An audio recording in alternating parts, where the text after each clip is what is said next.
how badly did you want to kick that fifth field goal at the end, or have the opportunity to and break your career high? You know, I did want to go out there and kick it. You know, I really thought that I was going to, but you know, at the end of the day, time expired, and so we got the win. That's all that really matters. But I mean, personally, I wanted to kick it, but you know, maybe I'll have another opportunity at it. Adam, right here.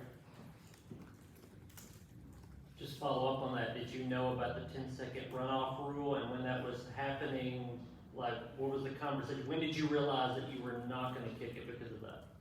Yeah, so I'm pretty sure I had no idea about the rule, honestly. Coach Bacher came up to me and told me, he's like, there's a 10-second runoff. It's taking it below 40 seconds, game over. I was like, oh, great. So that was about it. Vince. What's your relationship with Coach Heupel in terms of giving your feedback on range, conditions, and how you feel about a kick and him checking with you? Yeah, so Coach Heupel and I talk multiple times throughout the game. You know, after like our pregame warm-up, we have a conversation about distances, kick lines, and wind conditions and such. But all during the game, we're communicating. It's a pretty good relationship, and he, for the most part, really listens to me. And so it's kind of really cool that he has confidence in me and my word, field conditions and such. And so, yeah. Ryan. Just what were your thoughts when that fourth field goal hit the upright but snuck in? Yeah, so, you know, I think Coach Heupel said that I was living right. And so when I hit the upright and it went in, you know, I was super happy. Thank the Lord it went in. I hit the ball and it just was starting straight at that right upright. And I was like, come on, falling. And you can see me on film, like kind of leaning really hard, hoping, kind of willing it to go in. And thank goodness it went in. So Eric and then Rick. What's it mean for you to be recognized by the conference as the player of the week for special teams? And what can you say about your operation, snap, hold, all season long? Yeah, you know, it is a great honor to be recognized by the conference as special teams player of the week. It is something that, you know, I don't take very lightly, and I'm really proud and honored for it. But, you know, that's a testament to my operation. You know, Maddie and Jackson. Maddie is the best snapper in the league. Jackson, greatest holder in the league. And I think that they're both probably the best in the nation at what they do. I mean, it's pretty easy for me to go out there and kick field goals when those guys are throwing the ball back there, putting the ball down on a silver platter for me. I can just go and attack and really do my thing. I never have to worry. Rick.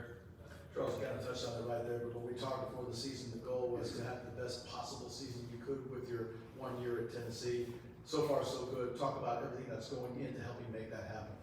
Yeah, so, you know, there's a lot of hard work. I probably annoy Jackson and Maddie asking them to kick with me as much. You know, Jackson's over there running routes with the receivers or throwing with the quarterbacks, and I'm just yelling at him, trying to get over to come hold with me.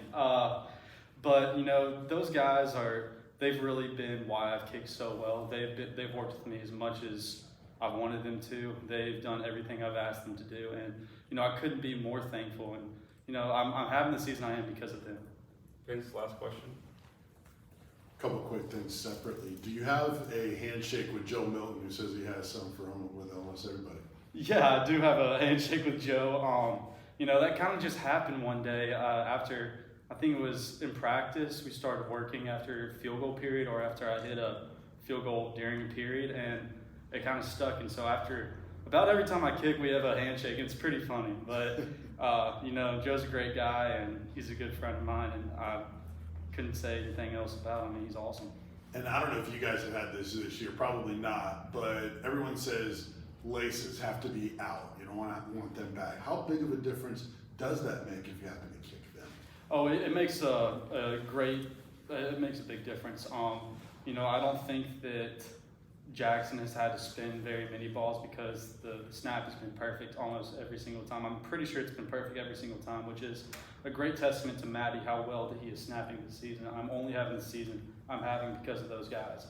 But kicking laces and such, it really does affect the flight, and it does affect kicks. And so for those guys to have laces facing forward every single time is huge.